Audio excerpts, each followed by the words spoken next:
नरेंद्र मोदींचा पुढचा वारसदार महाराष्ट्रातून असेल आणि तो संघ ठरवेल असं मोठं विधान शिवसेना ठाकरे गटाचे खासदार प्रवक्ते नेते संजय राऊत यांनी केलंय। संघाची चर्चा बंद दाराआड असते, ती बाहेर येत नसते, तरीही काही संकेत असतात ते स्पष्ट आहेत। संघ ठरवेल पुढला नेता तो बहुतेक महाराष्ट्रातील असेल असं संजय राऊत माध्यमांशी बोलताना म्हणाले। त्यांच्या या विधानानं अनेकांच्या भोवया उंचावल्या असून राजकीय वर्तुळात नवी चर्चा सुरू झाली आहे। मात्र मुख्यमंत्री देवेंद्र फडणवीसांनी ही शक्यता फेटाळली आहे। मोदींचा वारस शोधण्याचं कारण नाही, 2029 मध्ये आम्ही पंतप्रधान म्हणून मोदींकडे पाहतोय असं फडणवीस म्हणाले।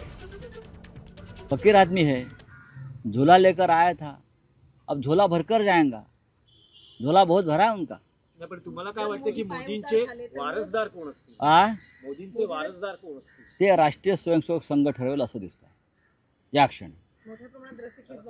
म्हणूनच मोदींना काल बोलवून त्यांच्याशी चर्चा करण्यात आली आणि संघाची चर्चा ही बंद दाराआड असते आणि ती बंद दाराआडची चर्चा शक्यतो बाहेर येत नाही। तरीही काही संकेत जे असतात ते संकेत स्पष्ट आहेत। संघ ठरवेल पुढला नेता आणि तो बहुतेक महाराष्ट्रातला असेल। मोदीजींचा उत्तराधिकारी शोधण्याचं कुठलंही कारण नाही। मोदीजी आमचे नेते आहेत, अजून बरेच वर्ष मोदीजी काम करणार आहेत। आमचा सगळ्यांचा आग्रह आहे, आम्ही 2029चे पंतप्रधान म्हणून मोदीजींकडेच बघतो आहे, पूर्ण देश बघतो आहे। त्यामुळे आत्ता अशी चर्चा करणं योग्य होणार नाही।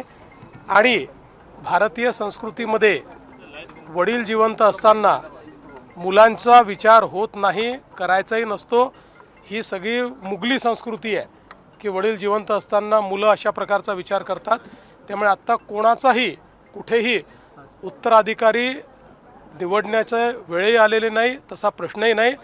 आणि जोपर्यंत माझा विषय आहे, माझा त्याच्याशी संबंधही नाही। दरम्यान संजय राऊतांनी मोदींच्या वारसाबद्दल केलेल्या वक्तव्याबाबत आपल्याला कल्पना नाही असं संघाचे नेते भैयाजी जोशी यांनी म्हटलं आहे। मोदी जी का उत्तराधिकारी महाराष्ट्र से क्या कहेंगे? कहीं ना कहीं नहीं दूरिया वगैरह कुछ नहीं, दूरिया हम नहीं मानते उसकी।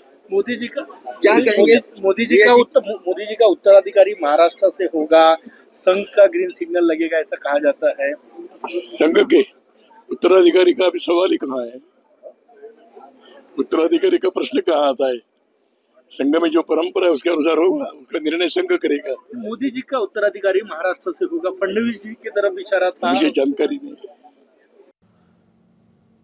तर दुसरीकडे औरंगजेबाच्या कबरीचा विषय अनावश्यक असल्याचं राष्ट्रीय स्वयंसेवक संघानं म्हटलंय आणि यातून बोलघेवड्या भाजप नेत्यांना राष्ट्रीय स्वयंसेवक संघानं चपराक लगावल्याचं मानलं जातंय। औरंगजेबाचा मृत्यू इथे झाला म्हणून त्याची कबर इथं आहे, ज्याची श्रद्धा असेल तो कबरीवर जाईल असं संघाचे नेते भैयाजी जोशी यांनी म्हटलंय। जिस तरीके से औरंगजेब की कब्र को लेकर चल रहा, औरंगजेब की कब्र को लेकर कल राज ठाकरे का बयान आया। देखिए, औरंगजेब का अनावश्यक विषय उठाया गया है। एक है, उसकी मृत्यु यहाँ हुई तो कब्र यहाँ बनी हुई है, कोई श्रद्धा है वो जाएंगे। हमने तो छत्रपति शिवाजी महाराज का जो आदर्श है, उन्होंने अफजल खान की भी वहां पर कब्र बनवाई थी, तो वो तो है। भारत की ये उदारता की सर्वसमावेशकता का प्रतीक है। वो कब्र रहे, जिसको जाना है वो जाए। एबीपी माझा, उघडा डोळे बघा नीट।